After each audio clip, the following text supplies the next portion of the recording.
Welcome, Tori. I'm super excited to chat with you today, of course, to share a lot of your tools and tricks and techniques with people who are listening, but also because we met in 2016, a long time ago, when Yes. I was prepping for Everest and, of course, wanted any possible advantage that I could get.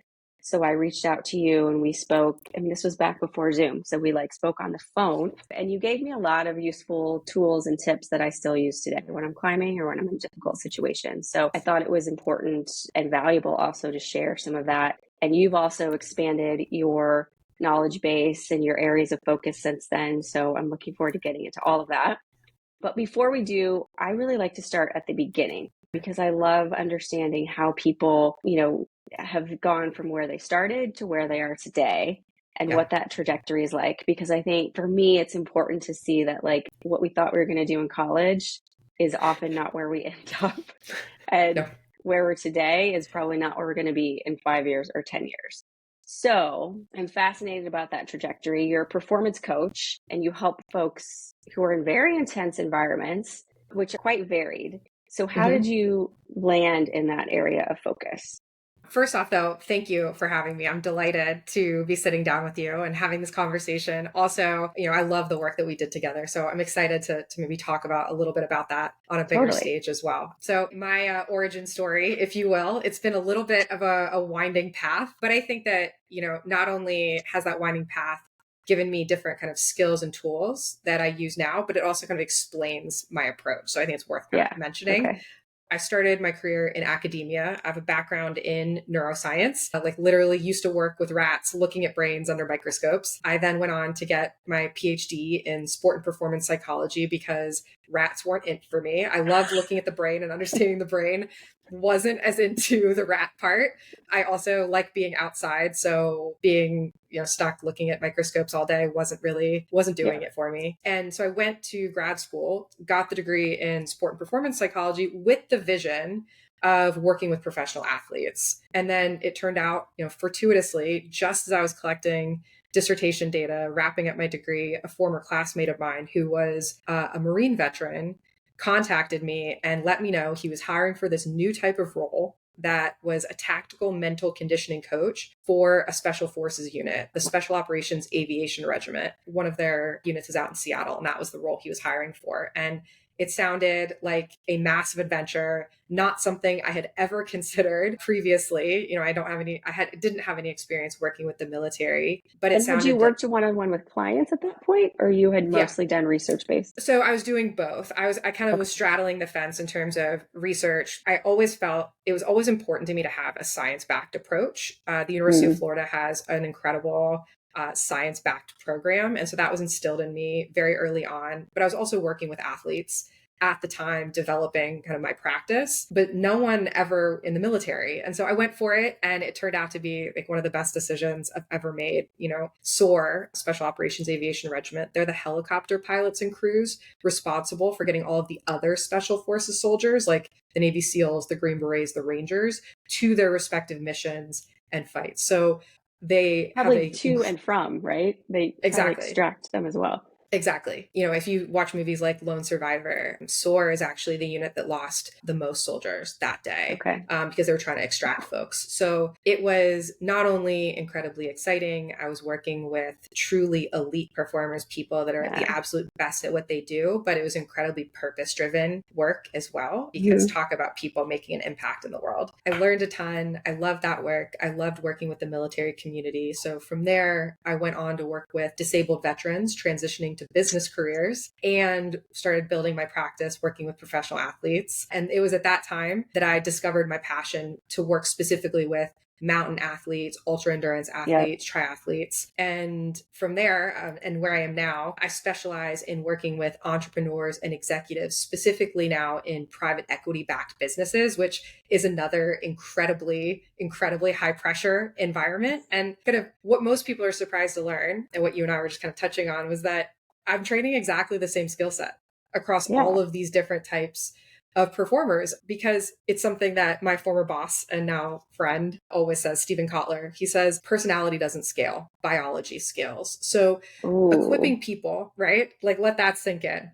equipping people with peak performance tools designed to shift their physiology to work for them rather than against them enables people to consistently perform at their best in any environment. And I really believe that my massively transformative purpose, or BHAG or North Star, whatever word you use Mm-hmm. for your purpose work, is really all about using the science to demystify what it takes to be great in high pressure environments and then empower people to transcend the limits that they've placed on themselves. So that's why I always gravitate towards people operating in super high pressure environments who want to find that next level. Like that's who I want to be with. There's so many things like I want to double click on in what you Sure. just said. Let me start though, because I don't know if full circle is the right word, but you use science to create the foundation for the coaching and the work that you do. And Yeah. I think that's so important. My background's in engineering. So anytime we can pair science with even what I do as a coach is, I think, mostly art and some science. How do you do that? Like, what does that mean when you say you use neuroscience in order to develop these coaching programs and tools? What does that mean practically for you as a coach? And how does Yeah. that translate to the people that you're working with?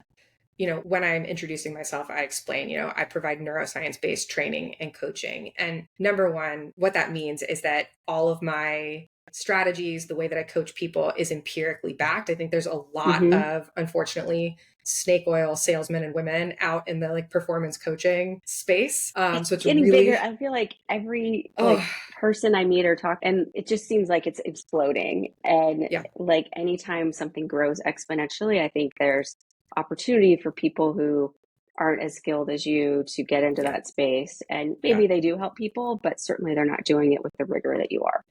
Exactly. I think rigor is the key word. And I think that it runs the risk of really diluting the efficacy of what the field Mm-hmm. has to offer. And it makes people wary of it too, Mm-hmm. because, Mm-hmm. they won't see the results if, the tools are not, validated. So, I think that number one, it's vital that the tools that I'm bringing are rooted in the empirical research. And usually that means the neuroscience or exercise physiology literature, but not limited to. And I think that how that positions me as a coach is that I understand what it takes from the neurobiological level to be great as a human being, which means that I can help performers in any domain up level how they're operating. It also really importantly enables me to start out with what the science says is optimal, then work with clients. This is kind of the art form that you're referring to, Right. clients to contextualize that science into strategies that work within the parameters of their life and their role, what they're trying to do, their performance demands. I also want to know, like, because this is, if you can boil down great or Mm-hmm. success or whatever to what that means neurobiologically, I want to know what that looks like. Like, I want to know what is going on in our brains when we're operating at that level. Well, we can talk. I would argue that it means that you've navigated to a flow state, right? So, Okay. also known as being in the zone. We can unpack that later if you want, but I Yep. would say, like, the Yep. quick Totally. answer is, you are navigating to a flow state on demand, which enables you to operate successfully right at the edge of your skill set. So, it's going to be different for everybody, but it's navigating you right to the edge of your skill set Yep. where you've mobilized all your resources to be at your absolute best. And then I would imagine, like anything that we practice, you keep if you're at the edge of your skill set today, as you define those skills, as you put yourself in different, maybe more demanding situations, the edge keeps moving further and further. Exactly. And so that's why it's so important if you to understand this so that you can deliberately train in such a way that you're navigating to that challenge skill sweet spot, right? Where Yes. you're operating at the edge of your skill set. Just as soon as it starts to get easy, you up it a little bit more. So it requires you to be in that flow state, but you're expanding your capacity intentionally. Amazing. Like that Yeah. just really kind of blows my mind. But let's talk about, so you were talking about tools. Like what does that mean practically for people? Yeah, an example of using the neuroscience in like an everyday coaching challenge, I would say, is, I often work something that I do with, I would say almost most clients, how to design their day in order to operate at peak performance consistently for all the different demands in their lives. And like that does not happen by accident. Like maybe the stars align one day where you're like, I crushed it all. But like most of us feel like we're like No. trading off, right? Like if you're, so it's the question becomes, how do you design your day so that you can be awesome for your meeting at work, awesome Mm-hmm. for your training session, and then still like an energized, engaged human when you spend time with your loved ones at home at the Yes. end of the day, right? And so something I bring in is talking about chronobiology. So we're all genetically predisposed to be more productive in the morning than at night, or vice versa.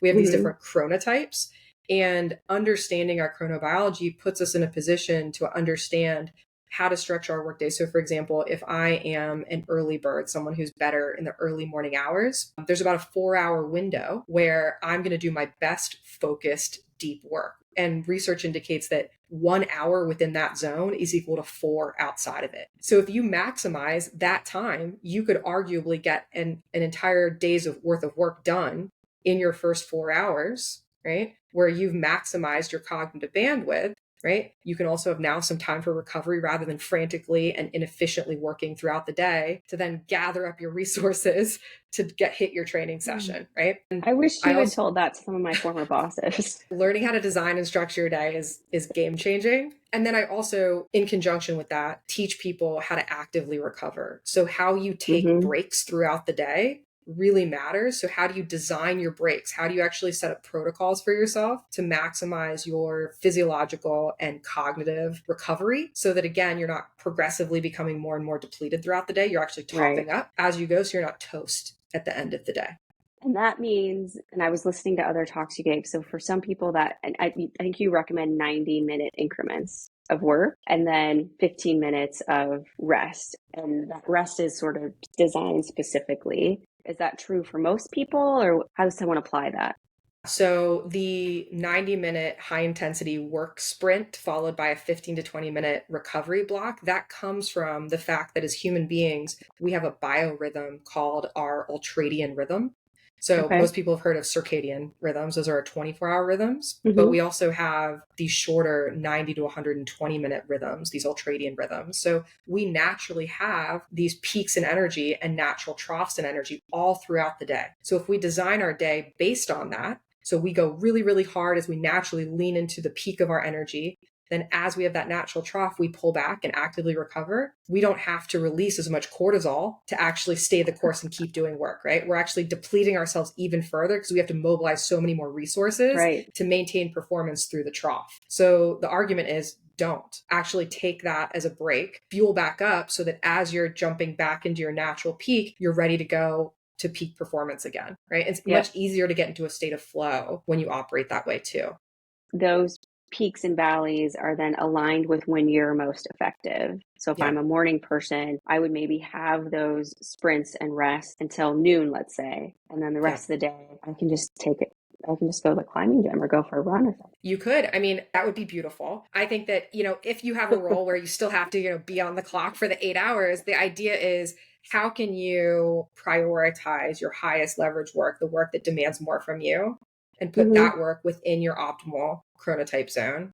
And then you do your lower leverage work. So it might be meetings, it could be emails, it could be just some of the easier stuff. Backload that when you're less effective. Critically, we tend to be more divergent and social outside of our optimal chronotype zone. So like brainstorming meetings are great to do. If you're a morning person, those are actually better to do Totally. in the late afternoon. So, a lot of people, when I teach this, it's like, well, I would love to design a whole day like this, but I don't have, that kind of control. I think it becomes, okay, but how can you maybe a couple of times a week Hmm. prioritize, instead of, for example, working out in the morning, if you're an early bird, get a couple of those work blocks in so that Yep. you free up some bandwidth for other parts Yep. of the week. And let's go back to the rest because you're very specific about what that should look like. Well, what would you recommend? So for something to qualify as like really effective recovery, it Hmm. should do three things. It should activate your parasympathetic nervous system, so the opposite of your stress response. It should drive a physiological shift. Usually that means more oxygen, more blood flow. So it flushes some of that stress neurochemistry Okay. that's built up while you're working. And then the key piece that most people mess up is it should also create a cognitive shift. And the example I give is, Okay. a lot of people, maybe they're working on something, they're getting frustrated, they're hitting a wall, and they decide, I need to go take a walk, right? I need to get away from this thing. And they do, but then they spend the entire walk thinking about the thing they were supposed to be getting away That from, would be right? Like, me. I mean, so many of us do this. And so, really, what I'm trying to coach people around is, most people that I work with are incredibly, incredibly busy. You're too busy to take suboptimal breaks like that. Yeah. When you take a 10, 15, 20-minute break, get the absolute most out of it by having a protocol in place where you're sure you're checking all of those boxes. And, Hmm. it's not a one size fits all, but like an example would be my go to micro recovery. So my during the workday break is I go outside. So I get a little nature immersion, natural sunlight. I Yeah. walk around the block. So I'm getting some light aerobic activity. And I tend to do a walking meditation or breath work. So that way my mind can't go back to work. So I'm getting that cognitive shift as well. And then I come back and I might do a little bit of foam rolling. So Oh, again, nice. yeah, so you get that serious physiological shift. And then also it's uncomfortable. And so I'm not, again, mentally going back to Thinking work about too soon. I want to now start designing my days like that. Yes, please do. So it's been a long time since I've worked in a corporate environment, but do you think there are any, as this knowledge hopefully becomes more prevalent and people are talking about it, do you see a shift towards redesigning our work days or giving people more autonomy around designing their work so that they're being the most effective and the most productive? I mean, I would love for that to be the case. I'm Right. definitely hearing more and more because I am working, in private equity backed businesses a Hmm. ton. The top levels of leadership are recognizing that this is an opportunity and really trying to create a culture of permission for people to have a Hmm. little bit more autonomy to design their day, shuffle meetings around, say no to certain meetings if they're low Oh my value. God, please. I very in my bones believe that this is kind of the untapped advantage and that the organizations that figure this out are going to blow away their competitors, honestly, because the way that things are structured now, we're just not getting the best from people. And it doesn't feel good, right? Like people not only are not performing their best, they don't feel their best. So we're not supporting peak performance. And then that just becomes pervasive. Yeah. Becomes It leads to culture. retention issues. I mean, yeah, Well, I I will think this cross is my a fingers huge with you. key. Yeah, Yes. please. Are there companies now that are doing that, or it's just really on the cusp of like leadership starting to see it and then it starts to trickle down? There are definitely companies that are starting to do it. There's companies that I've worked with that are very serious about, creating this culture of permission. They've, Hmm. said very clear things like, if you think that leadership is assessing your performance based on how quickly you answer an email, you're right. It means that if you're constantly in your inbox, it means you're not focused on the most important work. Like, stop doing that. Totally. Which I love that message. Like, get out of the inboxes. I mean, don't get me started on how tech has really, I mean, really, really influenced in a negative way our ability to focus and do our best work. So I think the companies that are getting that and starting to be really explicit in their messaging to give people the permission to not constantly be on Slack, Teams, email, Yeah. WhatsApp, etc., Yeah. are they're going to see huge engagement and performance changes. I hope so. So I remember that was one big reason that I left the corporate environment because I was working from 6 a.m. to 6 p.m. at least, coming home, Yeah. working more. I'd have 2 or 3 meetings stacked on top of one another. And I didn't feel like I was doing my best work anymore. So Yeah. I hope it changes. So we're talking about mindset, right? All this to me like falls under that category. I guess Yeah. let's define mindset. When I say that, what does that mean to you? Or what does the research say that mindset is? I think about mindset in terms of kind of your core beliefs, like how you process Hmm. the world around you. And I think grounding that in more specifics, I think the research has really shown that a mindset that promotes resilience has three key ingredients. So we tend to be optimistic about our Yep. ability to achieve success in the future, even in the absence of any immediate data to suggest that. So there's the optimism piece. There's something called a challenge orientation. So when we see potential stressors, we see opportunity and challenge, not threat. And then the third piece is having confidence in our ability to cope with incoming challenge and stress. So those are kind of the three core beliefs that create a mindset that promotes resilience. And maybe you've just answered this question, but what mistakes do you see people make or what things do they overlook? Let's just say I realize I'm super negative and Yeah. I want to change that, or I find that it's limiting my relationships or my performance and I want to make a shift in my mindset. What are things I should be thinking about as I do that? To answer the first part of your question, though, I think like where do people typically go wrong? I Hmm. think is leaving it to chance, like thinking like this is how I am. right? Or so I think there's maybe two camps, that this is how I am and this is how I Yep. see the world and this is how Yep. I think, and like it is what it is. So more of like that fixed mindset. I think that's a problem. What I see more operating in, high performance spaces though, is this lack of preparation. And it comes from this Okay. belief that, well, my mindset is my mindset. It's constant, it's locked in, kind of regardless of demands. And I'm typically a gritty, optimistic, resilient person. So like my work here is done kind of thing. I think when you operate that way, you are leaving the door open to performance challenges and failure, honestly. And I think Mm-hmm. that there is so much we can do in terms of training and preparation to position us to have a much more successful mindset than I think people realize. Maybe a couple of tips for that training and preparation. What are people, because I'm probably doing them all wrong. I doubt it, Lisa. don't I don't think so.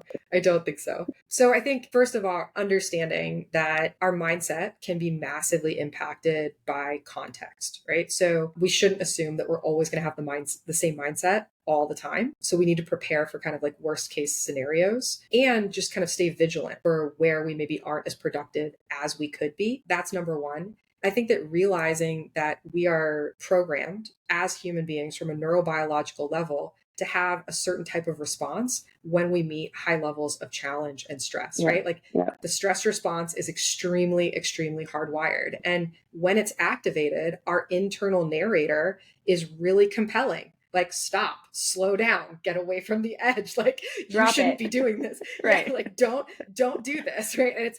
And it's that's because we're activated. We have high sympathetic arousal. We can't erase that. That's our survival mechanism. It's good And that we it's have there it. for a reason, right? I talk about fear a lot Yeah. and being friends with fear. And like that's Yes. inherent in who we are as humans, probably all animals, for a reason to keep us alive and safe. Exactly. The idea here, though, is that so to train our mindset, we want to build an awareness of when that is happening Yes. so that we don't blindly follow it. We can choose, right? Sometimes we don't have the space, and that's usually because it's really dangerous and we need to listen, right? But oftentimes, if we've prepared enough, we know when we're starting to get activated. We can recognize that Yep. internal voice is maybe not necessarily telling the truth, right? I say a lot, anxiety is a liar. So we should question it. We should challenge some of those beliefs. Oh my gosh, I'm And going to so write that in my office. Anxiety is a liar. I used to have it on a plaque in when I had a physical office, because negative emotions are just a normal part of putting ourselves in challenging environments. The idea is, though, be vigilant for when they're happening Mm-hmm. and question them, right? So we want to decide how to respond. If we don't, we won't maintain that bias for action, right? We'll make ourselves smaller in ways that maybe we Right. don't want to. And so something else that I think is important to point out is that part of cultivating what I call a high VUCA mindset, or like a high performance mindset, is recognizing that mindset cultivation is a regular practice. You don't like do it one time and you've got it and you're good to You don't get to go. check the box. You do not. You do not. Especially if you're consistently trying to do harder and harder things and Yeah. take on more, which is why I actually train my clients to have a mindset practice on a weekly basis. So it's something they have a touch point on every single week so that they can recalibrate as needed. And really what that looks like, first of all, I attach it to a strategy session, because that's the best time to assess your mindset, when you're sitting down looking at your goals and then planning how you're going to attack them in the coming week. That's when Mm-hmm. that negative voice starts to show up usually, right? So capturing those limiting beliefs, they tend to come from high levels of uncertainty, lack of Mm-hmm. confidence. So most people, when that limiting voice comes up, the conversation ends. They stop doing the thing, or they just kind of turn away, pretend it's not there. Or the My limiting suggestion thing just is, goes on repeat or over a and loop. over Oh, and yeah, over. loop. My suggestion is write them down, first of all. That will Yep. actually allow you to get some distance, be a little bit more objective about them. And instead of stopping the conversation, we're double clicking it. We're pulling the threads. Where is my gap in certainty? Why don't I feel confident about this? How can I tactically challenge these limiting beliefs? And how can I take action in the coming week to start to strategically build my confidence in these areas, right? So that's what I suggest. This is actually rooted, this practice is rooted in, there's some really cool, pretty cutting edge science coming out of the lab of a guy named Dr. George Bonanno. He wrote a book called The End of Trauma, and Okay. he's done incredible work in resilience from all different performers. And he talks about the two key ingredients for having resilience starts with that flexibility mindset, the mindset I mentioned that has, optimism, challenge orientation, confidence to Hmm. cope. But having those beliefs isn't enough. You also have to have a practice. And it's called the flexibility sequence, where you ask the question, what does the situation demand from me? Right. So I'm developing context sensitivity. Why am I having this reaction? Number two, what tool do I need to deploy from my repertoire of tools? Do I need to use some self-talk? Do I need to down regulate and use some Hmm. breathing to calm down first? Do I need some social support? Do I need to suppress this or dissociate? Sometimes that is the answer, Yep. especially if you're on the mountain, right? Like there's not always time to unpack all of this. Like suppression Hang and on. dissociating might be, yeah, like that might be exactly the right thing. And honestly, in ultra endurance sports, that is the right thing a lot of the time. Like you can only do so much, once you've kind of exhausted the self-talk, it's like, move on, change cues. Hmm. And then after deploying that tool, you create a feedback loop. Is it working? Great. Keep doing it. If it's not, go back to the step two, my repertoire of tools, and try something else. And what this does is it puts you in pragmatic problem solving mode, and it gives you a greater sense of control when you are dealing with stress, and it gets you to resilience. And it seems to me like a big part of this puzzle is recognizing when you're in that dysregulated state. Because Yeah. I see myself often just continue to plow right through it, right? And I have this heightened sense of arousal and I'm wound up about something. And I don't often take a breath and realize the mindset that I'm in and that I Yeah. do have these tools to make a Yeah. different choice and do something different. Exactly. And I think that is why the training and preparation piece for the mental game is so critical, because we all have these patterns that don't serve us. And so recognizing what your pattern is and then actually creating a plan and then training that plan helps Yep. combat that and mitigate it. Right. So, I mean, for example, I worked with somebody who was really, really stressed about getting sick, right? The altitude sickness that was going to happen. It's a physiological thing. It's uncomfortable, right? Like there's no puppies and No magic rainbowing pill that you can away. take, Like, right? no. And so instead of being like, well, I guess I'm just going to dread that and that's going to be terrible, right?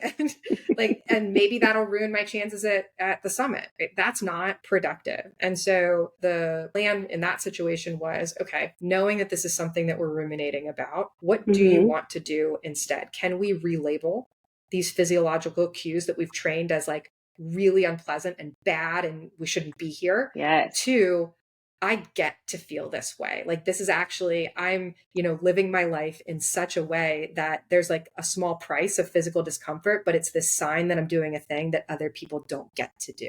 We start to change the narrative around what those cues mean and build confidence that when they arise, I've actually got I've this. got it. Because Yeah. it's all a story, right? We're telling ourselves we're creating this sometimes catastrophic story about, in this example, altitude sickness, right? It means I'm not going to summit. It means I'm going to be sick. It means I'm going to be slow. And Yeah. that's not necessarily true. That's just this big story we've created for ourselves.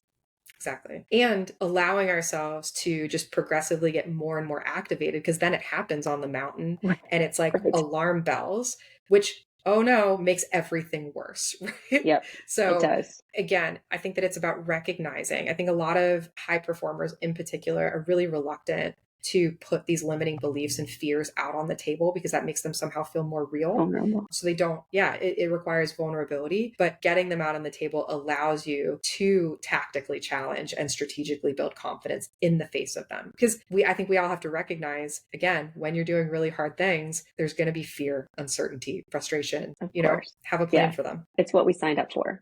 And I also find that by naming them, it somehow lessens their impact. Yeah. Like, oh, this is fear again. Nice to see you. And then it allows me to like have this relationship with fear or the Yeah. situation or whatever it is. And when you're able, I've, as a climber, been able to develop relationships with climbing partners where we feel comfortable saying those things to one another. Yes. And then it's like, it's out there, right? It's not anymore this big, scary thing of like, I don't want to say that I'm a little bit uncomfortable in this situation or I'm not feeling 100% today. Yeah. But putting it out there allows us, to support one another, and it makes it a lot less scary, I think.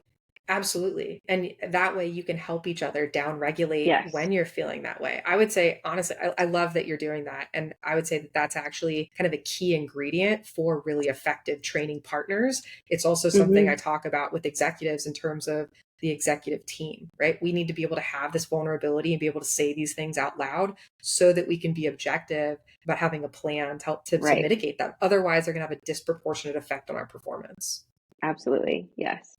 I want to talk a little bit though about energy because you work with a lot of endurance athletes. And as an endurance athlete, managing that energy is a really big deal. And I think it helps differentiate. I don't know that it's like necessary for success, but I know when I was climbing Everest, for example, I had this realization that I only get so much energy today. To me, it felt finite. And Yeah. I can spend that energy getting wound up about my tent mate snoring, or I can use that energy and instead focus on, eating, drinking, sleeping, doing all the things I need to do that are Yeah. more aligned with getting me to the summit and back safely. And so it really helped me to prioritize my energy. And I want to like talk about the importance of managing that energy as people, but also as endurance athletes. I love that you had that kind of framework because I think that that is a huge part of what I'm trying to convince people of. First of all, that energy is a finite resource. Is Like it that is true? just Like I just made that up. Is that actually true? absolutely it's true. And I love the saying that energy is the currency of high performance because Oh, you arguably have so it's many good anecdotes. You need t-shirts. I'll note it, start making merch. If we think about it, as humans, we are multidimensional energy systems. Every thought, emotion, behavior has an energy consequence. Like that's just a neurobiological truth. We can certainly do things to replenish energy, but Hmm. most people don't think about that. Like I think that the vast majority of folks are under recovered and we get in this cycle. I talk about this all the time, particularly with executives, that most elite performers, when they see high levels of challenge and demand, they feel like there's only one right answer: put their head down and work harder, right? Grind it out. All And we get true. stuck. Yeah, and we get stuck in what I call the grit trap, where we're overworking with diminishing returns headed towards burnout because we're not looking at energy as this our most valuable resource, as this finite Hmm. resource that really needs to be optimally managed to be able to perform at our best when we really care about it. So I think to your point, right, instead of expending energy on a tent mate snoring, right, like that is not when you need to be at your best. You should not be giving up your precious resource. So, and I think it's helpful to think about three types of energy. I talk about Okay. we have three batteries or energy sources: our physical battery, our cognitive battery, and our emotional battery. And I think that helps think through how we're spending and creating energy for ourselves. Thinking about physical energy, how do I recover? Sleep Yep. optimization is huge. Most adults in the world are underslept, sleep deprived, and overcaffeinated. Absolutely. So we do a lot of things that really deplete our fuel source before we even get started from a physical energy standpoint. So I work with folks on that. That's foundational work, I think, because if you don't have the resources in the tank from a neurobiological level, then it compromises our ability to think strategically, accurately, quickly. As leaders, it compromises our leadership effectiveness. We lose emotional intelligence, problem solving ability. So we need the energy in the tank first. So that's the physical energy piece. The cognitive piece is, what are we focusing on? Where are we Hmm. allocating our attentional resources? Is it on the pieces that matter the most? Most people, the answer to that is absolutely not. We have, smartphones that insidiously just drain our cognitive energy. And this is where the flow piece comes into play. So that would be a way to kind of supercharge your cognitive battery, is getting into that flow state. Then Let's the talk about emotional piece is that because mindset. Yeah. there definitely have been times when I've been in the mountains where I was like, okay, here's how I would describe flow, but you tell me what it actually is Yeah, defined. go for it. To me, it feels like something was hard and I was able to work through it in a way that was unexpectedly effortless. Like when I Yeah. look back, I'm sort of like, I can't believe I did that. And it's almost like when I'm moving through it, physically moving through it, there's nothing else in my Yeah. brain that, a train could be heading towards me and I would be so focused in a good way on what that task was that nothing else seems to matter and everything else seems to fade away. Yeah. That's how I've experienced it. But clinically, what is it? You are nailing it, I would say. Just for listeners, if anyone's not familiar with a flow state, I think More commonly, people just call it being in the zone, but the Hmm. real scientific name is a flow state. And really what it boils down to simply is a cognitive state where we perform and feel our best. And if you want like the neuroscience version, it's a distinct and measurable neurophysiological state that's associated with a very specific pattern of brain Okay. activation, which is called transient hypofrontality, and the release of a specific neurochemical combination of Oh, norepinephrine, dopamine, serotonin, anandamides, and okay. endorphin. So those are the All the feel good good stuff at neurotransmitters. once. Yeah. So that's why it feels amazing and it creates this heightened attention. And so you absolutely crushed, I think, the key phenomenology of flow. So usually we see some kind of distortion of time. So time either speeds up or slows down when we're in a Hmm. flow state. We get completely absorbed in what we're doing, where action and awareness merge. It kind of feels like we have all the answers, things are just clicking. We lose our sense of self, which is a really beautiful thing, because that means that that inner narrator that maybe sows some doubt, maybe is a source of criticism, completely fades away. Yeah, that's a flow state. And you talk about that's like our highest level of performance when we're Yeah. in that state, and the Yeah. importance of being able to get there automatically. Like for me, it's just happened by happenstance. Like, oh, Yeah. I couldn't tell you the steps I took to get to that. But Yeah. your recommendation is that we develop the ability to get to that state when we want or need to. And how do Yes. we do that? So it takes some training, because I think a lot of people say exactly what you've said. Most people have experienced a flow state at some point in their lives, but it's like you wait for inspiration to strike, for stars to align, and it happens Right. and it feels amazing. You're like, I hope it happens again. Don't go away. Don't Yeah, stop. please. Yeah, don't, no one messes up. But it can be engineered. I think it's helpful, first of all, to recognize that getting into flow is actually a 4-stage cycle. So there's a Okay. flow cycle where it starts with struggle, where we have to be doing something hard to get into flow. If something is easy, then we don't have to mobilize the resources. We don't have to be completely absorbed, so we won't. The task itself has to be challenging enough to really get us to pay attention. We actually have to have some sympathetic arousal, right? Like we have to have a Okay. little bit of a stress response. That's what starts the release of norepinephrine, where it's like, pay attention. The next phase is the release phase, where we actually have to get our mind off the task just a little bit, because as you pointed out, right, you don't really have to think about what you're doing when you're in flow. It's kind of like, right? Yeah. You have to let our subconscious come online. And if we're paying too much executive attention, that won't happen. So we have to Mm. like let it go a little bit. And then the ideas will then release into flow. And that's followed by a recovery stage, which is another reason why if we don't recover, we actually lock ourselves out of flow, because we won't have the resources to get into it. And it depends on the task, right? So unfortunately, there's no like perfect formula of like, this is how long you need to be in the struggle A little phase, bit of then this the and a release little bit phase. of this. Yeah. Yeah. It's going to depend on the task that you're doing and your abilities, among other things. The example I give is, if you like, we could take a piece of Everest as a good example, like the Kombu ice fall, right? Like that's going to Right. mobilize your resources rather quickly, right? It better. Yeah, exactly. It better. And so that would be an example of a task where it is setting you up to get into flow potentially rapidly, if you're not so anxious that you lock yourself out. But it's one of those things where you better pay attention. You better pay attention Hmm. right now, where you might not, the struggle was oh my God, I'm doing this. And you might get into flow quickly. Like you'll move through release, get into flow very, very rapidly because of how demanding the task is. If you are in a training session where things Hmm. are not as like life or death, the Intense. risk Yeah. the risk isn't as high, you might need to be much more consciously aware of engineering yourself through those cycles, where Okay. you're setting the task up to be hard, right? You're navigating to the edge of your skill set. If I'm going to have to really focus, I need to block distractions to do this well. Start the task. You're struggling, recognizing you're starting to get outside of that optimal window of activation. You're Uh-huh. maybe starting to feel anxious or frustrated.